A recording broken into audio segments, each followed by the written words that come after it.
So the Plow Stop is a great first stop to learn, mainly because you don't need to be able to balance on one leg. You can do this with both feet on the ground. For example, the very popular T-stop, you need to be able to balance on one foot. So you can turn this one and apply pressure slowly.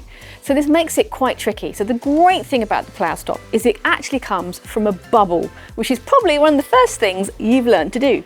So we need to talk about a little bit of technicalities before we get too far into this. So when you do a bubble, you do that on an inside edge and you push down onto here, onto the big toe, and that is what gives you the momentum as you do your bubbles.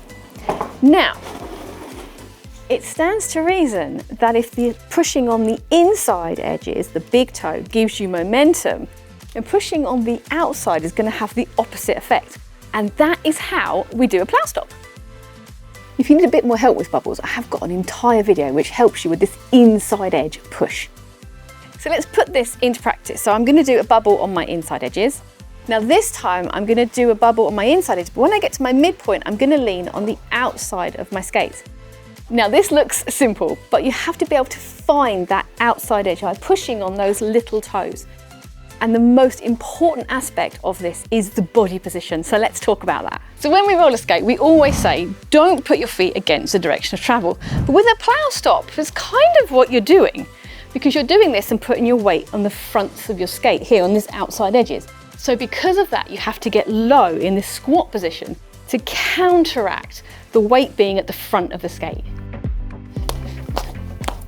So it's a really good idea to practice this move first. So you're going to lean on the outside of your skate and you're going to get into that squat position. Now, lots of skaters don't go low enough.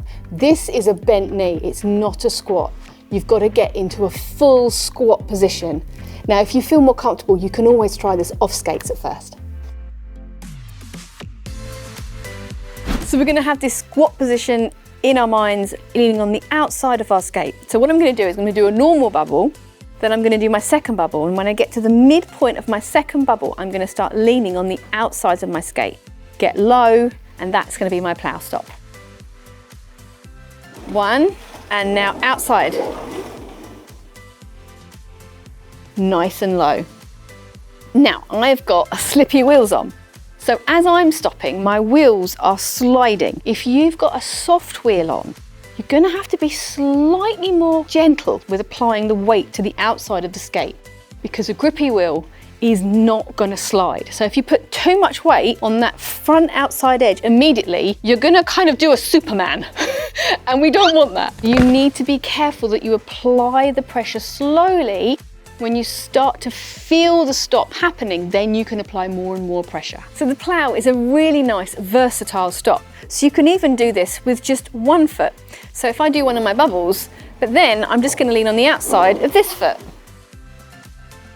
So if you're more comfortable, you can pick one side or the other, but it's the same principle. I'm still really, really low, leaning on the outside of that foot. I have a new piece of clothing on. Now, these are great. These are crash pants, and they can really help increase your confidence because you always have in your mind those backward falls. So these take away a lot of the pain of those. I'm Katie, you've been watching Skatie, and I'll see you next time. Bye.